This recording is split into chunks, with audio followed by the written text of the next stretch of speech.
Hi, this is Josh Blackman. I am the president of the Harlan Institute, and it's a pleasure to begin the semifinal rounds of the Harlan Institute-ConSource Virtual Supreme Court competition.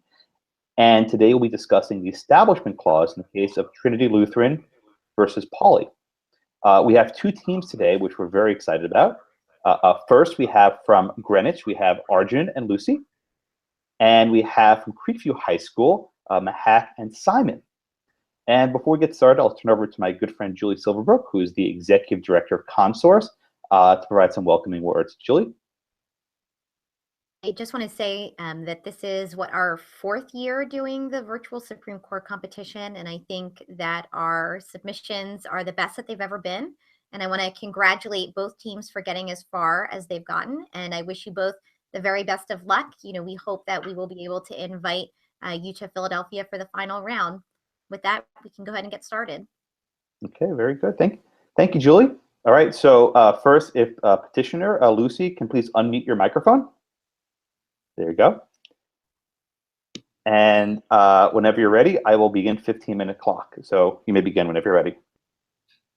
May it please the court that I, Lucy Meany, and my partner, Arjun Ahuja, argue on behalf of the petitioner, Trinity Lutheran Church, in this case today against Sarah Parker Pauley, Director of the Missouri Department of Natural Resources. Your Honor, we request 5 minutes for a rebuttal period. You may. The question presented before the court today is, does funding a playground associated with a church violate the Establishment Clause of the First Amendment? The facts of the case are as follows. Trinity Lutheran Church, Trinity, in Columbia, Missouri, manages a licensed preschool and daycare center called the Learning Center. The daycare center was founded as a non-secular nonprofit, but later became part of the Trinity Lutheran Church in 1985. The Learning Center was denied a grant by the Missouri Department of Natural Resources, DNR, a state agency, due to Article 1, Section 7 of the Missouri Constitution, which provides no money shall ever be taken from the public treasury, directly or indirectly, in aid of any church, section, or denomination of religion. After reviewing the facts, the counsel for the petitioner believes that this denial of funds is not consistent with the 14th Amendment's Due Process and Equal Protection Clause due to its failure to comply with strict scrutiny standards, as well as the First Amendment's Establishment and Free Exercise Clauses. For a court to apply strict scrutiny, the legislature must either have significantly abridged a fundamental right within the law's enactment or have passed a law that involves a suspect classification.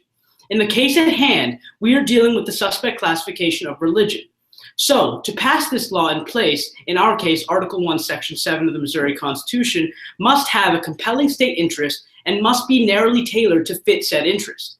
Precedent holds in Romer v. Evans, 1996, the court held that an amendment to the Colorado State Constitution prohibiting gays, lesbians, and bisexuals, a suspect classification, from obtaining status as a protected class violated the Equal Protection Clause. In reaching this conclusion, the court found that Amendment 2 identifies a person by a single trait and then denies protection across the board. This is what the Department of Natural Resources is doing to the Learning Center, placing them under an umbrella of religion and then denying them this grant solely due to their association with Trinity Lutheran Church. The counsel for the petitioner also argues that this denial of funds is in direct violation of the First Amendment's Establishment and Free Exercise Clause due to its failure to comply with the two standards of tests that the court has chosen to use to judge the establishment. Counselor, how is this a violation of the Establishment Clause by denying funding to an institution affiliated with a religious institution? Isn't that complying with the mandates of the Establishment Clause? Well, what the court has used to judge Establishment Clause cases across the years, first being Lemon v. Kurtzman, having a three-pronged test. The counsel for the petitioner believes that this case, in the denial of funds for Trinity Lutheran Church, passes this test. The first prong being the statute must have a secular legislative purpose. The playground within itself is secular. It has no relation to religion. The second prong being, in its principal or primary effect, it does not inhibit nor advance religion. The playground, it cannot be seen in the eyes of the petitioner in which religion is advanced through children having a recreational aspect on the playground. And the third, the statute must not foster an excessive entanglement with religion. Religion and government, in this case, it's a one-time grant given to the Learning Center to further enhance their playground, thus being one time, so it cannot be an excessive entanglement. Furthermore, in Everson v. Board of Education in 1947, even prior to the Lemon Test, where there was a strict wall of separation, the court still ruled that providing funds for the means of transportation, even for a religious school, is inherently separate from the non-secular aspects of the daycare, and so does not. I'm sorry, I just want to interrupt you to make sure I'm clear on your argument, because you said that this is a violation of the Due Process Clause, Equal Protection Clause, Free Exercise Clause, and Establishment Clause, but you just told me that this program doesn't run afoul of the Establishment Clause. Is that your argument? No, our argument is that granting these funds does not violate the Establishment Clause. Okay. Counselor, if I may interject, why is this not an excessive entanglement of religion? We now have the state making the decision of whether or not some religious groups will be getting these funds and some will not. Why can't the state simply decide as a blanket rule, we will exclude all religious institutions, and then we don't run afoul of any constitutional prohibition? Why would that be the better rule of law? Well, Your Honor, held in 1996 in Romer v. Evans, the court held that it is unconstitutional to take a suspect classification, in that case, sexual orientation, in this case, religion, and define them under an umbrella and then deny them governmental access to programs. And that would be a violation of the 14th Amendment due to putting a suspect classification under, so to speak, umbrella and then denying them access. Furthermore, the initial intent of the separation of church and state was to make government blind to religion and not have it swayed by certain religions, as you said. However, Counselor, tell us more about that. What sources do you use to come to that conclusion? I'm sorry, could you clarify the conclusion? Yeah, the conclusion that you just said, that this is what the history of the Establishment Clause is, right? What sources do you rely on to get to that conclusion? James Madison argued in his memorial to remonstrance against religious assessments. He said, the religion then of every man must be left to the conviction and conscience of every man, and it is the right of every man to exercise it as it may dictate. The right in its nature is an unalienable right.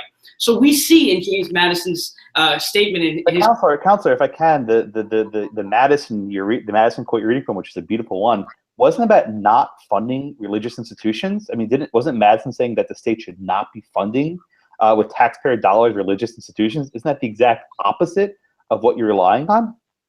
The counsel for the petitioner believes that it's not the fact that Madison is arguing that we should not be funding religions or we should not be given these special circumstances to the religion, but that the government should not be discriminating against religion. And that's exactly what we're doing here, as Preston holds and in Romer v. Evans. And as we see, we're discriminating against this religious institution. Article 1, Section 7 of the Missouri Constitution does that within its primary effect. So what Madison is trying to say is that even though this institution does deal with religion, we cannot discriminate against it. We must leave it to the conviction of the man to deal with religion.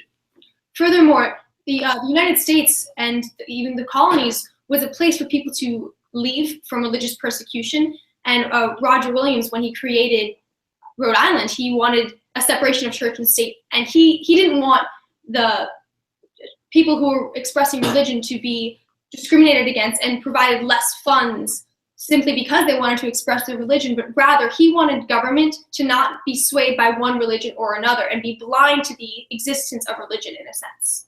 I want to go back to the Lemon Test, though. Walk me through why you think, going through the prongs of the Lemon Test, why you think this is not an excessive entanglement with religion. And if it's not, then where do we draw the line? Absolutely. So in the 3 prongs of the Lemon Test, as I outlined before, the statute must have a secular legislative purpose. So in this case, the Learning Center is being denied funds for a playground, for a scrap tire material grant. The playground within itself cannot be seen in a non-secular purpose. There is no religious aspect of the playground going into the grant and the Learning Center. Second, the principal and primary effect must not be one that advances nor inhibits religion. We see this in Rosenberg v. Rector and Visitors of Virginia in 1995. There is no suggestion that the University of Virginia created the SAF fund to advance religion or to aid a religious cause. This grant program was never, there's no reason to suggest that it was created to inhibit religion. Even so being, they denied the funds to the religious groups. So that proves our point even more, that this program could no way be in relation to religion. And the third is excessive Wait, Counselor, I'm having difficulty with this argument though. So on one hand, you want us to say that this is possibly a violation of the free exercise clause, but on the other hand, you want us to not think that this playground is religious in any way. So the playground in and of itself, we're saying if you just take the playground at face value, that is not an expression of religion. However, the kids who go to this school are being discriminated against they're getting less funds and worse playgrounds simply because they're expressing their religious beliefs, or it's an open admissions policy, even not expressing any religious beliefs, but being associated with a religion through their school means they get a worse playground. And we're saying that is a violation in that it's having an implied consequence to expressing their religion, and that violates the free exercise clause. And Counselor, if I may follow up, do you think that the state can establish any limits on the source of funding to provide? What if it said instead of providing money to a playground, what if it was actually, I don't know, installing wheelchair ramps at churches, right? Would that be okay? If it was actually inside the church, would you have a problem with that? Well, the fact of the matter is, what we're discussing is what exactly the funding is going toward. In this case, in Trinity v. Pauley, it's going toward playground. In that case, it would be going toward aid for the disabled. So in that case, of course, it would comply with this Lemon Test standard. If it's not going towards a non-secular purpose, then the counsel for the petitioner would argue that it would be 100% within the rights of the U.S. Constitution to do such. Furthermore, as long as these funds were provided openly to all religious denominations, so not just a church, but also a temple or a mosque, then yes, it's acceptable. But if it was only for churches, then of course that is a violation, because it is giving one religion dominance or perceived popularity by the government. And so in her majority opinion, her separate majority opinion, Justice O'Connor said in Lynch v. Donnelly, it is an endorsement standard. We must accommodate religion. However, we cannot let the government endorse religion and she defines this by saying, we endorse a religion when we make people who aren't part of this religion feel like political outsiders. And so by giving funds to all religions and all denominations, then no one feels like an outsider. However, if we target it to specific religions, then yes, we do get this feeling of political outsiders. You proceed. Okay. So if I can ask another question, do you think there's any problem with the sort of rule the court lays down here, in that it may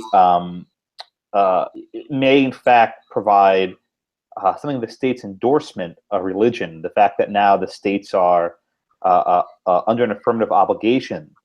Maybe states will say, you know what, instead of funding religious groups, which we don't want to do, we'll simply not fund anyone at all. And then the states are worse off altogether. Do you see any risk that states may decrease the amount of aid altogether in this sense? Well, we would hope that the state look at it from an overarching view. We don't see it as states not funding religion or funding religion, but we see it as in terms of need. So the Department of Natural Resources ranked Trinity Lutheran 5th out of 44 applicants. So we would hope that the state would look at it from a holistic process, looking at it in terms of need rather than the suspect classification of religion. Okay. Unless Justice Silverbrook has any questions, there are about 2 minutes left if you'd like to provide a summary and wrap up your position. Okay.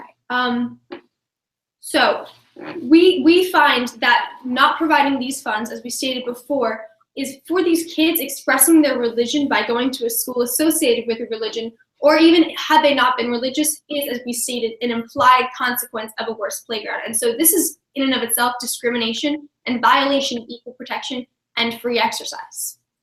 And we would like to end with the fact that these are children. They don't know the difference between a mosque and a temple, and they don't know the difference between what religious consequence is from the state. So we would ask that the counselor for the respondent and the court would hold that we just let the kids play. Thank you, Your Honor.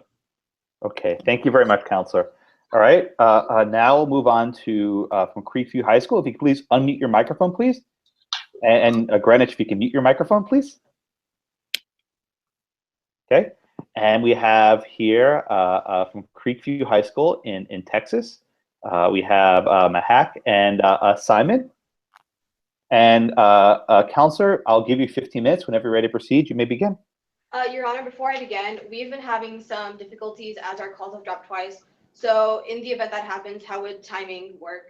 If your call drops, I will pause your time, and as soon as you get back on, we'll resume it. Don't worry. We will make this work. This will be fair for everyone, I promise. Yes, Your Honor. May I proceed? Okay. Counselor, proceed. May I please? Of course, the minute that she starts speaking, her call drops. So we will hang tight. Better to start at the beginning, I think, with an issue than way through, if we must have one. Yeah, we'll wait for them to come back. There they go. You know, Sorry, Your Honor. you know, I didn't even start the clock yet, and you already dropped. Okay, so let's try this again, and hopefully we'll if it drops, we'll put you right back on. So proceed whenever you're ready. May it please the court. My name is Mahak Merchant, and I, along with my co-counsel, Simon Pena, represent the respondent, Sarah Parker Pauley, in today's case. This is a case about upholding the long-standing precedent set forth by this court in not allowing governmental aid to build up a single religious entity. Trinity Lutheran Church manages a preschool and a daycare center called the Learning Center. The daycare itself started out as a secular organization, but was later integrated with Trinity, causing the Learning Center to incorporate daily prayer sessions in its program. The Learning Center has an open policy, which means anyone can be admitted. Trinity Lutheran Church applied for a grant from the Department of Natural Resources in Missouri for recycled tire material. However, the Department of Natural Resources denied Trinity's request on the basis that the Missouri Constitution prohibits the use of public treasury in aid of any church, section, or denomination of religion. Trinity Lutheran Church sued on the basis that this act violated their First Amendment right to freedom of speech and religion. The sole certified issue on appeal to this court is whether the Establishment Clause either prevents or compels state aid to Trinity in this case. In coming before the court today, it is our contention that to provide aid in this capacity to any non-secular organization would be a direct violation of the Establishment Clause. We will analyze this act under both the neutrality test and the lemon test.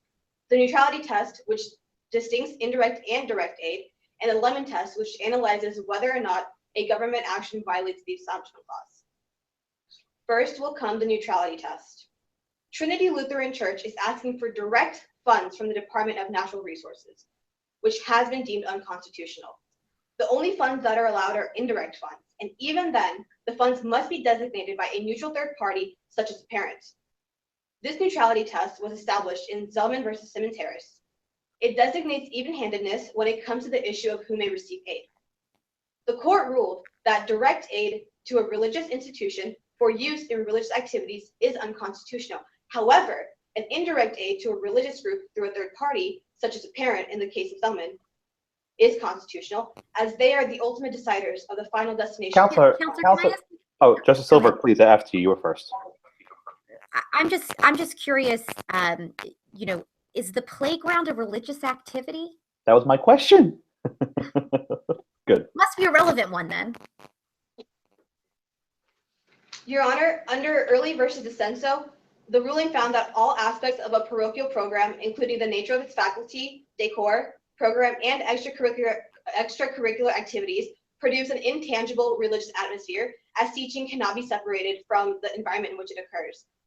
So it is our contention that yes, this playground in this situation is a religious. But this is not core to the mission of the school, right? I mean, you know, when kids are out playing in a playground, does that really have the same quality as a classroom environment, the decor of the school, inside the school, and extracurricular activities that may have some bearing on the educational process?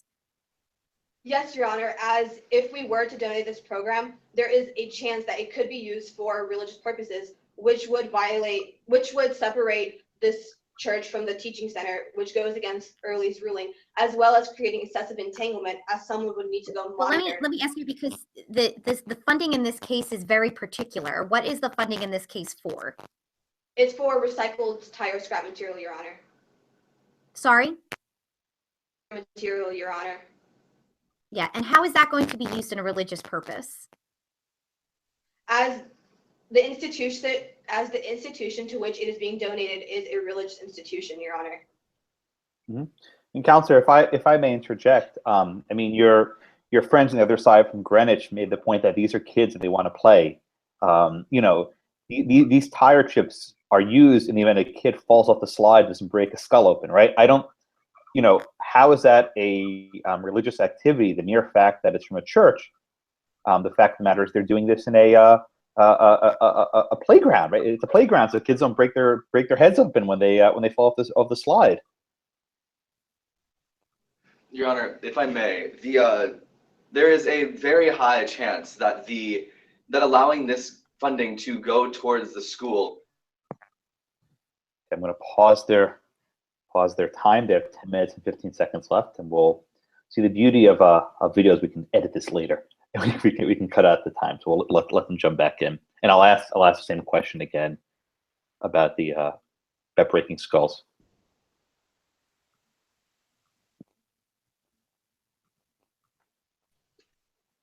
There we go. All right, Counselor, you didn't lose. Sorry about that, Your Honor. No, not your fault. You didn't lose any time. So I'll ask the question again.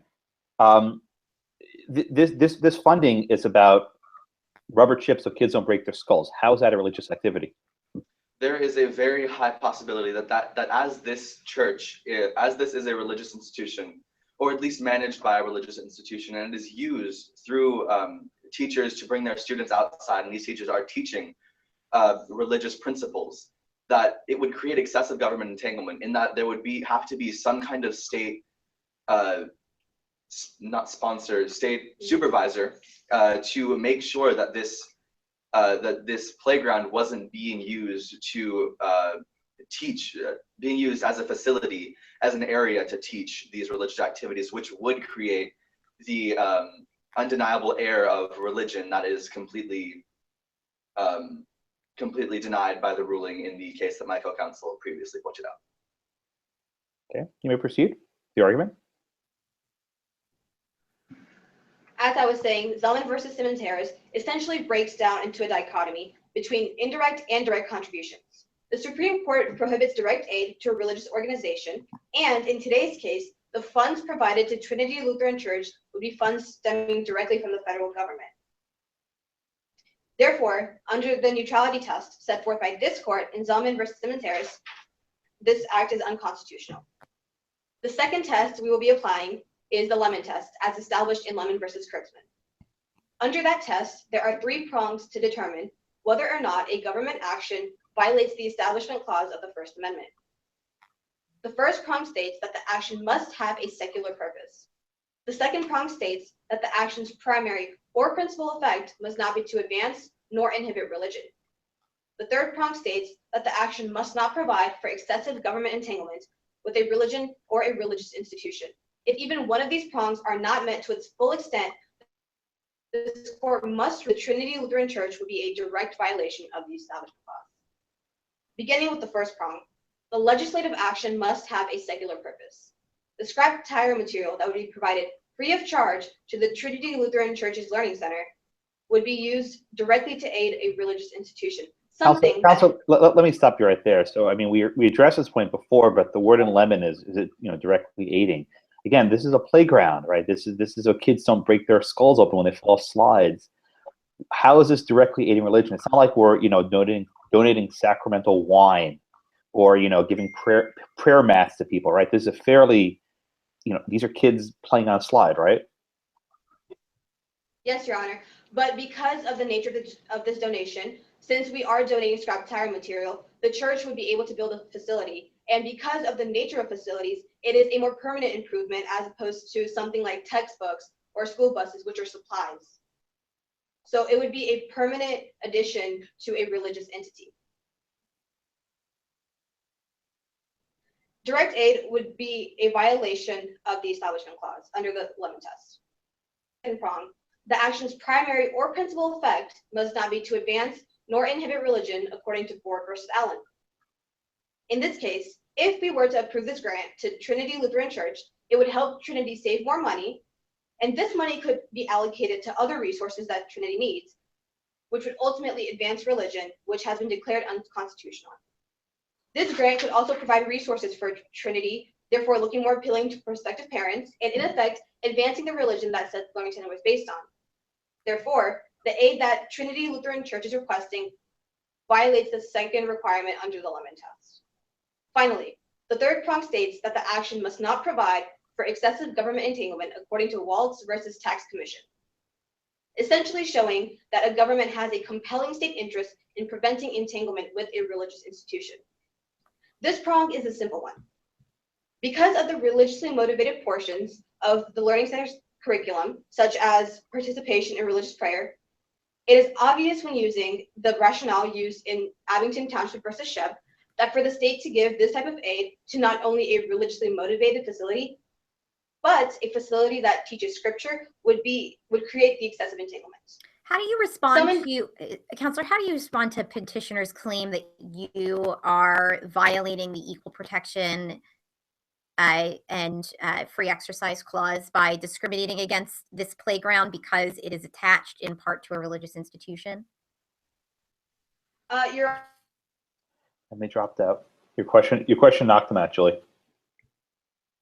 Okay. I'll ask it again. Okay, I put their time on hold. About 5 minutes and 20 seconds left.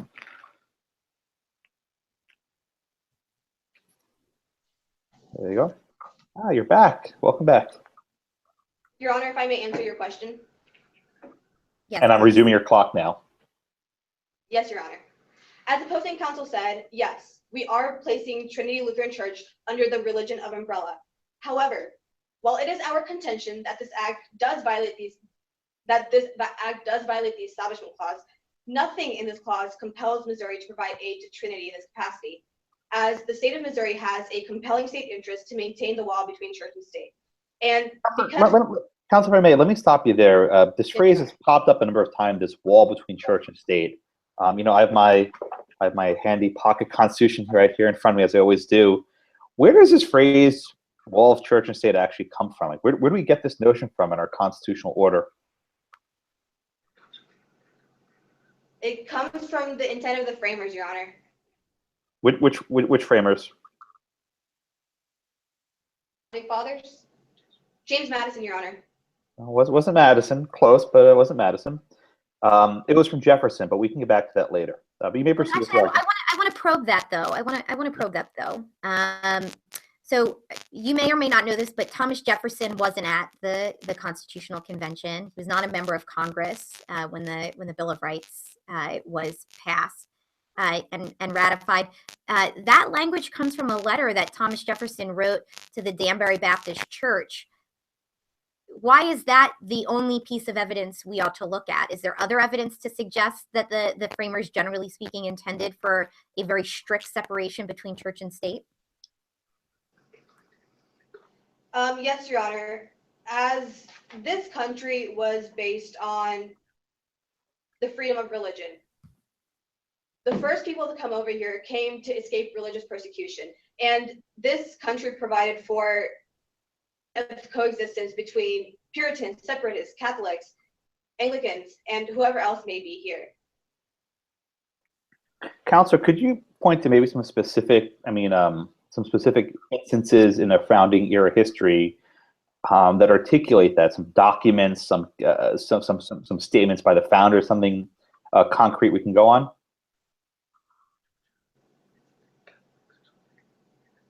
And if your co-counsel has any suggestions, he's welcome to offer them as well. Yes, Your Honor.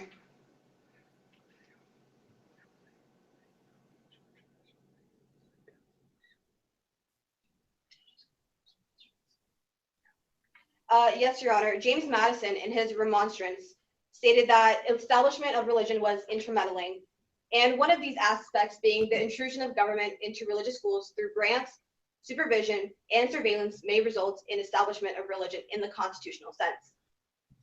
So actually, I'm glad. Let me pause you right there. I'm glad you mentioned the memorial, because I asked the same questions to your friends from Connecticut, and I said, wasn't Madison's entire remonstrance about not funding a state religious institution. I mean, how do you read Madison there? What exactly was he getting at? What was his purpose? And this was before the Constitution was even ratified. This is back in the 1780s. Yes, Your Honor.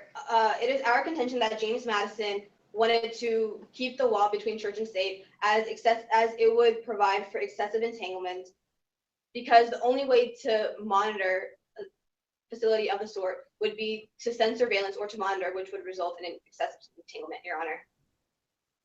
Okay. There are about a minute and a half left. Justice Silverwick, do you have any questions for them? I don't. Okay, so counsel, you have about a minute and a half left. If you want to wrap up and give a conclusion, please. Yes, Your Honor. As I was saying, some government entanglement is inevitable, such as fire inspections and religious as in attendance regulations. And as James Madison stated in his remonstrance, there must be a wall between church and state as it would provide for excessive entanglement. As I was saying, while it is our contention that this act does violate the Establishment Clause, it's necessary to state interests to separate religious and non-religious groups in order to ensure that this wall is kept up. Therefore, in this case, discrimination is constitutional. And another example, it is entirely unreasonable for a church to be exempt from taxes yet ask for a governmental aid. In Your Honor, we have proved that these tests set forth by Lemon versus Kurtzman, Simmons-Harris are a direct violation of the Establishment Clause. We respectfully pray that this court ruled in favor of the respondent, Sarah Parker Pauley. Thank you. Thank you. Thank you very much, counselor. Okay. Oh, and they dropped off. Okay, let's wait for them to come back on in a minute. Good, very good timing. Okay. And in a minute, Greenwich, you'll have 5 minutes for rebuttal time. Okay, counsel, you're back, and your call dropped with 5 seconds left, so your timing was flawless. So I'm going to put you on mute, and if would Greenwich please unmute your computer, and I'll count 5 minutes for time whenever you're ready. Your Honor, Thomas Jefferson called the religious clauses in the First Amendment of the Constitution a fair and novel experiment. One of those fair and novel experiments that he outlined was one of the common misconceptions in the colonies pre-Constitution was there were many, even extreme instances of colonies having insane Establishment Clause laws within place in the colonies. So it was a common misconception that the United States was actually founded on the basis of religious freedom, because the colonies did have these strict entanglements.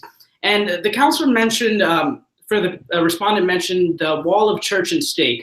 The court and the way in these cases are judged have evolved. So in 1947, in Everson v. Board of Education, the court erected a proverbial wall of separation between church and state.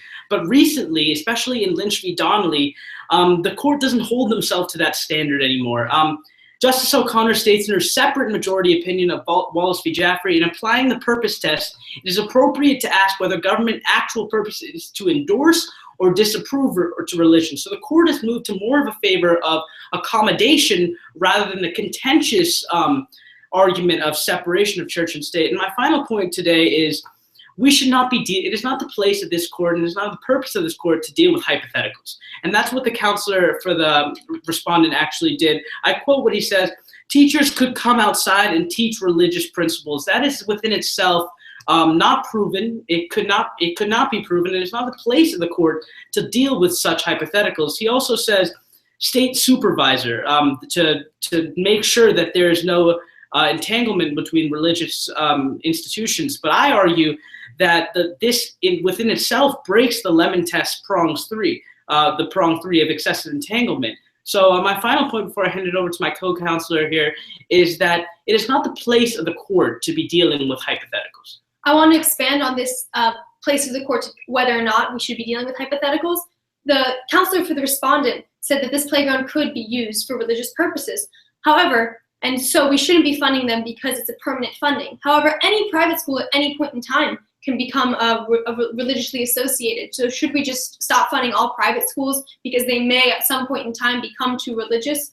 Further, should we stop providing basic funding for fire and water because they have a religious association? All these things, all these hypotheticals is not what we're dealing with today. Today we're dealing with what is currently going on at this school. Further, The counsel for the respondent mentioned daily religious teachings, and I want to talk about Lamb's Chapel v. Center Morsha's Union Free School District in 1993, the Supreme Court case. In this case, they allowed government funding for the showing of a religious movie after school. And though, yes, this religious movie is in and of itself, in some extent, teaching religion, however, because it was public, and this school is, in a sense, public because of its open admittance policy, regardless of denomination, in this way, yes, it's also a sense of religious teaching, but then it was allowed to be funded, so today it should also be allowed to be funded. My final point is something that you, Your Honor, said. You said, so this grant is so kids don't break their skulls. So should we simply not fund these schools and put these kids at risk for breaking their skulls just because their parents send them to a school that is religiously associated? This is brought back to our earlier point. This is discriminating against these kids and giving them the consequence for expressing their religion or not even expressing their religion, and so breaks equal protection and free exercise. Okay, about a minute left. Justice Silbrook, do you have any questions for them? I don't, thank you. Okay, I'll ask one question. You have a minute left to answer it. Isn't there a risk, though, that if the state really doesn't want to fund religious schools, that they may decide to eliminate these grants altogether? That if we make it hard for them to give it and pick and choose, they may say, you know what, no rubber chips for everyone. All the kids break their skulls, right? Wouldn't that be a possible response to this litigation? This grant actually has an environmental aspect to it as well. They want to get rid of these tires. They want to get rid of these, and they want to recycle them and use them to a sense, to some purpose. So completely getting rid of the grant is highly unlikely, because it would then put onto the Missouri Department of Natural Resources, they'd have to find a new way to deal with all of these old tires. And so this has become their solution. So we think it's highly doubtful that they will simply get rid of this grant altogether. And what the counsel for the petitioner hopes is that the Department of Natural Resources stops looking at these individual institutions on the suspect classification of religion, but rather look at them from need. And that is where we would reach a solution, and we would become a much better and holistic society in this aspect. Government needs to become blind to religion. And so and you're out of time, Counselor. But thank you very much. We'll now move back to Creekview. You have 5 minutes rebuttal. If Greenwich, please put your microphone on mute. And if in Creekview, please take your microphone off mute. We will allow you to make your statement. Okay, we hear you now. All right, Counselor, 5 minutes whenever you're ready to proceed.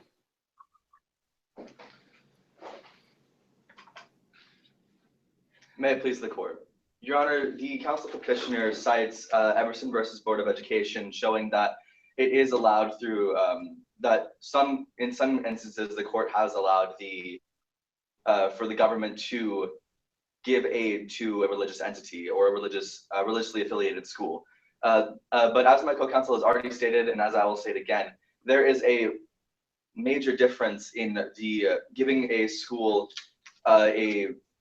allowing schools to have state-funded fire inspections or sprinklers or textbooks or transportation to schools, and allowing the government to aid in the building of a permanent structure that would aid that would cause the school to look better in the eyes of parents and to essentially spread the faith. Moving on, the counsel petitioner talks about the usage of hypotheticals.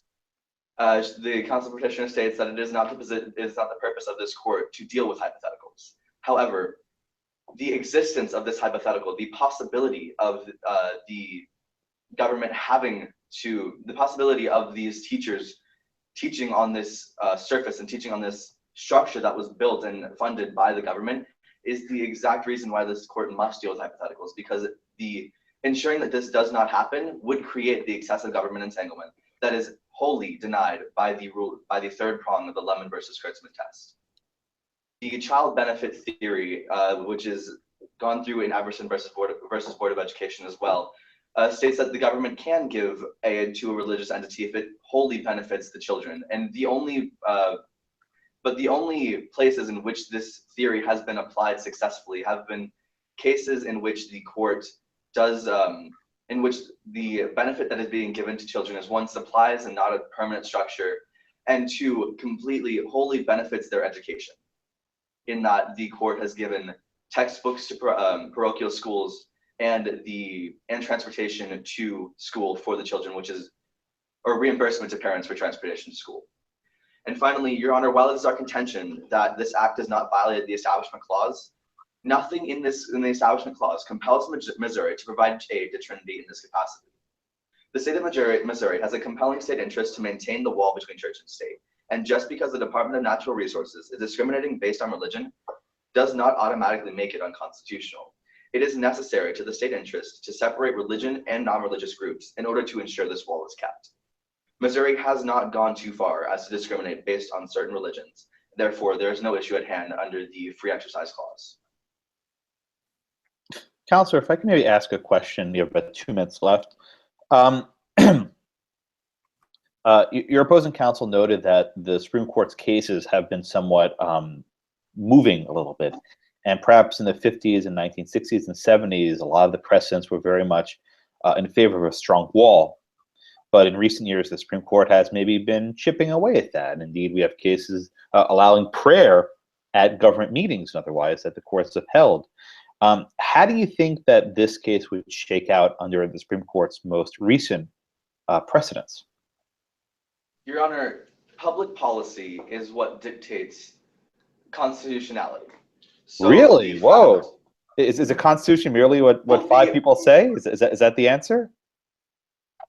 The public policy, when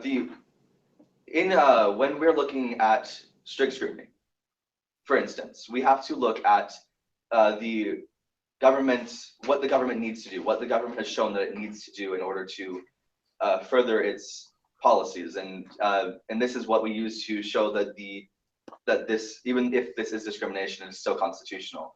In strict scrutiny, we have to look at the compelling state interests. There is an obvious compelling state interest here in that the Missouri Constitution specifically states that Treasury aid cannot be given to parochial programs in schools, and this furthers. Okay, they have about 40 seconds left. We'll let them make their closing statement when they come back.